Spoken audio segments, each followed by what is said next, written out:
I made my way slowly. Born in Philadelphia, moved a bunch of times growing up, went to school at Northwestern in Evanston, Illinois, and came to Texas because of a job transfer for my husband, and came kicking and screaming, I might add. Any place but Texas. And when was that?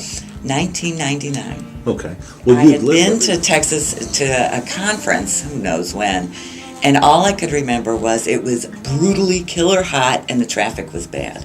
So I just decided that was Texas. And you were right. And I was right. But kicking or screaming or not, I love it. Love it now. Never would leave. It's home. Did you? I have written professionally. Well, my biggest claim to fame, writing-wise, was a book that was published. It was called In Search of Motherhood. I have 4 children, and I am a mother in every way possible that you can be. I have a stepdaughter. My oldest son was adopted. My second son was a test tube baby, and my youngest daughter fell out of the sky after an evening of fish tacos and beer. So I cover every aspect of motherhood, and I wrote about that in the book, and it was primarily focused on my son's adoption. Still found on Amazon.com? Probably for $1.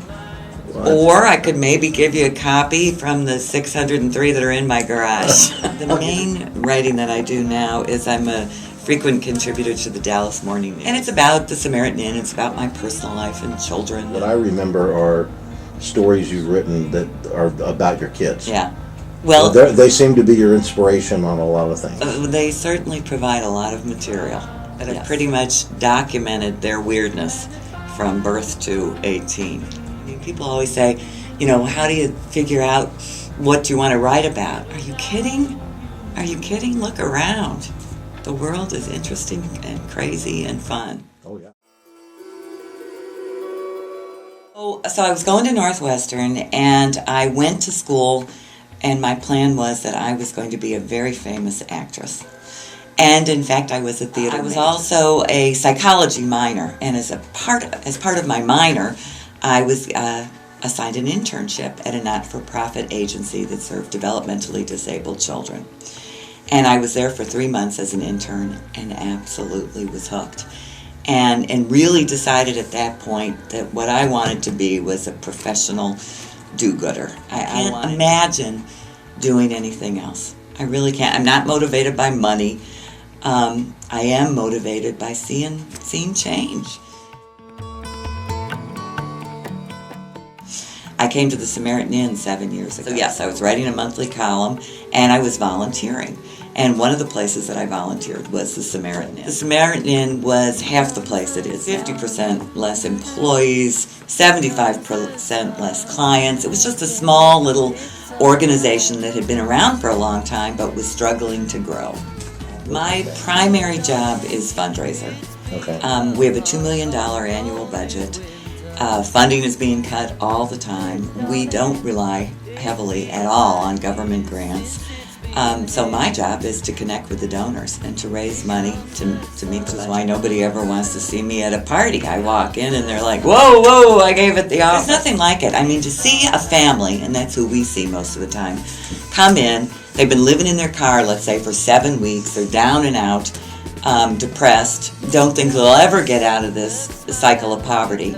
And then to watch this family 6-7 months later, leaving to move to their own place, with all of the tools that they need to sustain their independence, and happy and ready to get back in the swing of things again. I mean, what's better than that? That's the ultimate payoff. That's great. The Samaritan Inn serves about 250 people.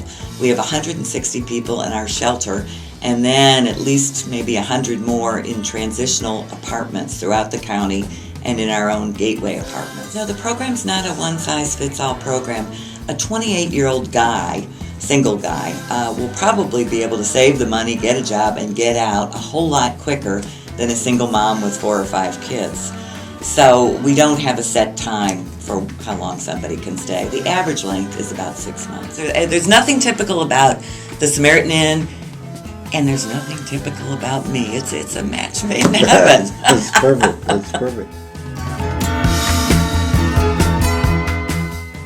the people who live at the Samaritan Inn look like you, and they look like me.